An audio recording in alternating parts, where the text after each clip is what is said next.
जय श्री राम। आज का विषय है कृष्णदेवराय।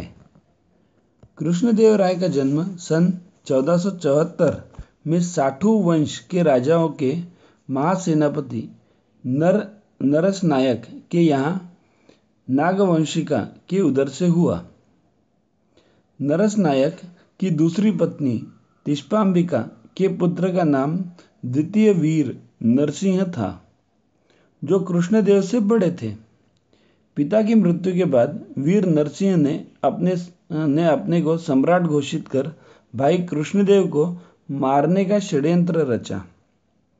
महामंत्री तिम्मरस कृष्णदेव को योगी बनाकर गुप्त रीति से सुरक्षित चंद्रगिरी भेड़ की आंखों को कृष्णदेव की आंखें वीर नरसिंह को बता कर प्राण की रक्षा की। वीर नरसिंह के मरने के बाद कृष्णदेव राय का राज्यारोहण हम्पी के प्रसिद्ध विरूपाक्ष मंदिर में हुआ।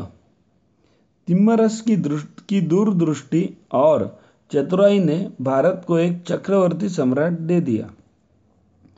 उनका विवाह सेनापति कुमार वीरप्पा की पुत्री तिरुमलांबा से हुआ।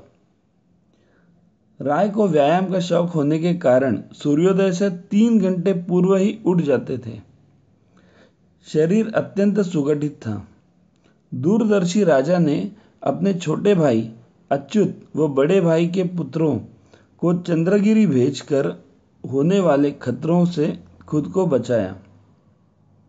विदेशियों के कब्जे से भारतीय राजाओं को संगठित कर पराक्रम से मुक्त कराने का समय आ गया था। सेना का गठन और वृद्धि शुरू कर दी। उन्होंने उम्मेतूर के राजा चिक्कराय को मारकर उसके बेटे वीरप्पा को जीता हुआ क्षेत्र वापस कर मित्रता स्थापित कर ली।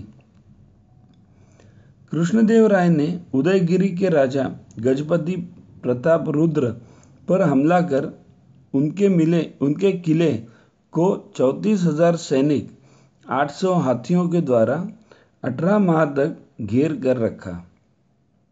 अंदर की रसद समाप्त होने पर उदयगिरी किले को जीत लिया। विजयनगर से लौटते समय भगवान तिरुपति का 30,000 स्वर्ण मुद्राओं से कनकाभिषेक करवाया, जहां आज भी उनकी मूर्ति तिरुपति देवा और चिन्ना देवी के साथ स्थापित है। राय ने अबकी बार कलिंग के प्रमुख शहर कंदकूर पर आक्रमण किया, जिसकी रक्षा के लिए गजपति प्रताप रुद्र 5 लाख सैनिक, 1200 हाथी और 20,000 घोड़े लेकर मैदान में आया। भयंकर युद्ध हुआ। कंदकूर को जीत सेना द्वारा कोंडवीडु नामक प्रमुख शहर को जीत राजधानी कांडपल्ली पर भीषण हमला कर जीत लिया। प्रतापरुद्र को वीरभद्र को बंदी बना लिया गया। संधि के निवेदन के बाद महामंत्री तिम्मरत से परामर्श कर कृष्णदेव राय ने गजपति प्रताप रुद्र को कृष्णा नदी के उस पार का राज्य उन्हें वापस कर मित्रता स्थापित कर ली। गजपति ने अपनी पुत्री जगनमोहिनी का विवाह कृष्णदेव राय से कर दिया। 4 वर्ष में कृष्णदेव राय का शासन विजयवाड़ा से प्रारंभ होकर पूर्वी तट के सभी प्रांतों तक फैल गया था। राज्य का विस्तार कर शासन की सुरक्षा की पक्की व्यवस्था कर राजा ने जनहित के कार्यों पर अपना ध्यान केंद्रित किया। सिंचाई के लिए तुंगभद्रा नदी पर जोवाड़ीलापोंटी नामक पुर्तगाली इंजीनियर द्वारा बड़ा बांध बनवाकर बसव व आपात नहरें तैयार कराई। अपने लिए मलयकुट के राजमहल का निर्माण व विरूपाक्ष देवालय का कल्याण मंडपम महागोपुर तैयार कराया। धर्म वृद्धि के लिए हजारों मंदिर धर्मशालाएं भी बनवाई। राय के राज्यसभा के 3 प्रमुख रत्नों में से एक प्रकांड पंडित व्यासराय ने राज्य में 700 से अधिक गांवों में आंजनेय हनुमान जी की प्रतिमाओं की स्थापना कर धार्मिक जागृति फैलाई। तिम्मरस उनके महामात्य यानी प्रधानमंत्री थे।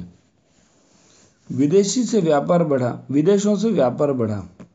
देश में शांति, निर्भयता तथा ज्ञानार्जन का वातावरण बना। अपराधियों के लिए कठोर दंड की व्यवस्था की। धन संपदा का अनुमान इस बात से लगाया जा सकता है कि राजधानी के बाजारों में हीरे मोती ढेरों से खरीदे बेचे जाते थे। व्यासराय ने एक विद्यापीठ स्थापित किया जो विश्वविद्यालय बन गया, जहां देश विदेश के छात्र पढ़ने आते थे।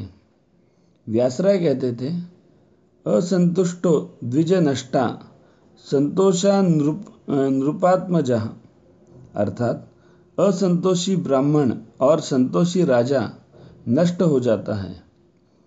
इतना ही राज्य पर्याप्त है, ऐसा विचार कर कृष्णदेव राय चुप नहीं बैठे। राज्य विस्तार की योजना में बीजापुर के आदिल शाह इस्माइल को परास्त कर 1520 में रायचूर को जीत लिया।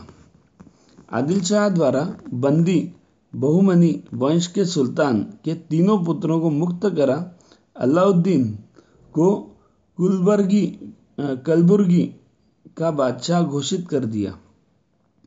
राजा बनने के 10 वर्ष तक कृष्णदेव राय की युद्ध यात्रा ही रही। राय स्वयं भी कवि थे। उन्होंने तेलुगु भाषा में आमुक्तमाल्यदा काव्य के रूप में रच, मदालसा चरित्र, रसमंजरी और जाम्बवती कल्याण जैसे नाटक संस्कृत भाषा में लिखे। कैसा आदर कि तेलुगु भाषा के प्रसिद्ध कवि अलसानी पेद्दन की पालकी को स्वयं कंधा देकर सम्मानित किया। उनका लिखा मनुचरितम काव्य चर्चा का विषय बना। उन्हें आंध्र कवि पितामह की उपाधि दी। राज दरबार में संगीताचार्य गुरुबंधु लक्ष्मीनारायण, पंडित तिम्मरस, व्यासराय, पुरंदरदास, कनकरास, कन्नड़ कवि तिम्मन को सम्मान देने वाले सम्राट कृष्णदेव राय उदर रोग से पीड़ित हो सन 1529 में स्वर्ग सिधार गए। भारत माता की जय।